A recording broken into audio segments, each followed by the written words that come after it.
Types of ஸ்டீல்ஸில் என்னெல்லாம் steels இருக்குது அப்படின்னா, low carbon steel, mild carbon, medium carbon steel, high carbon ஸ்டீல்னு 3 steel இருக்குது. இப்போ லோ கார்பன் ஸ்டீல்னால் கார்பன் பர்சன்டேஜ் வந்து 0.25 இருக்குன்னு சொல்கிறாங்க, அதாவது 1/4.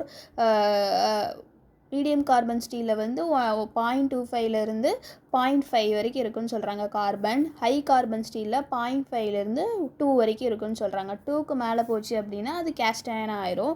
இப்போ வந்து ஸ்டீலில் வந்து eutectoid steel, hypo eutectoid steel, hyper eutectoid ஸ்டீல்னு 3 டைப் ஸ்டீல் இருக்குது. யுடெக்டாய்டு ஸ்டீல் அப்படின்னா பெர்லைட்டுன்னு சொல்கிறாங்க. இங்கே வந்து 0.8% இருக்குன்னு சொல்கிறாங்க கார்பன். நெக்ஸ்ட் வந்து ஹைப்போ யுடெக்டாய்டு ஸ்டீல் அப்படின்னா அது வந்து 0லேருந்து 0.8 வரைக்கும் இருக்கும். ஹைப்பர் யுடெக்டாய்டு ஸ்டீல் அப்படின்னா 0.8லேருந்து 2 வரைக்கும் இருக்கும். இப்போ 2க்கு மேலே போச்சு அப்படின்னா அது கேஸ்ட் அயான். இங்கே வந்து ஹைப்பர் யுடெக்டாய்டு கேஸ்ட் அயன், அப்புறம் eutectoid cast iron, hyper eutectoid cast iron. Hyper eutectoid cast iron அப்படின்னா யுடெக்டிக் கேஸ்ட் அயன் அப்படின்னா 2லேருந்து 4.3% இருக்குன்னு சொல்கிறாங்க. யுடெக்டிக் கேஸ்ட் அயன் அப்படின்னா ஈக்குவல் டு 4.3% இருக்கும், அது ரெடிபியூரேட்.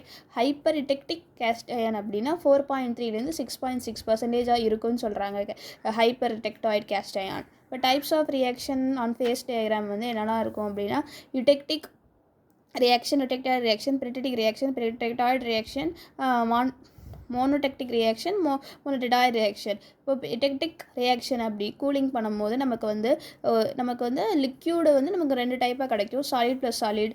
அப்புறமா யுடெக்டாய்டு ரியாக்ஷன் வந்து டாய்டு அப்படின்னா நமக்கு சாலிடு தான் வரணும், சாலிடு வந்து நமக்கு 2ஆக கிடைக்கிது, சாலிட் ப்ளஸ் சாலிட்.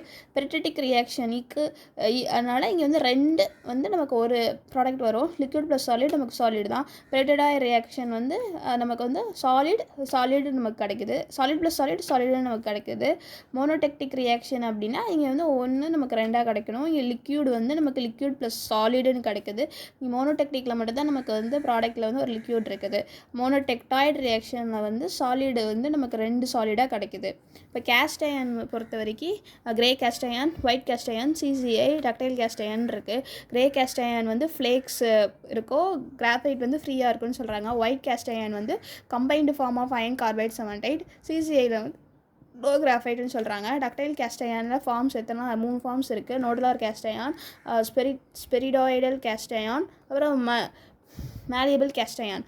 இப்போ வந்து கிரே கேஸ்ட் அயனை வந்து நம்ம ஹீட் அண்ட் கொஞ்ச் பண்ணோம் அப்படின்னா நமக்கு ஒயிட் கேஸ்ட் அயன் கிடைக்கும். இதே கிரே கேஸ்ட் அயனை நம்ம ஹீட் பண்ணி மேங்கனீஸ் கூட கொஞ்ச் பண்ணோம் அப்படின்னா நமக்கு வந்து ஸ்பெரிடாய்டல் கேஸ்ட் அயன் நமக்கு கிடைக்கும். அப்புறமா ஒயிட் கேஸ்ட் அயனை வந்து நம்ம வந்து ஹீட் பண்ணோம் அப்படின்னா நமக்கு வந்து மேலியபிள் கேஸ்ட் அயன் நமக்கு கிடைக்கும். அதே மாதிரி மேலியபிள் கேஸ்ட் அயனை வந்து நம்ம கொஞ்ச் பண்ணோம் அப்படின்னா நமக்கு சிசிஐ கிடைக்கும்னு சொல்கிறாங்க.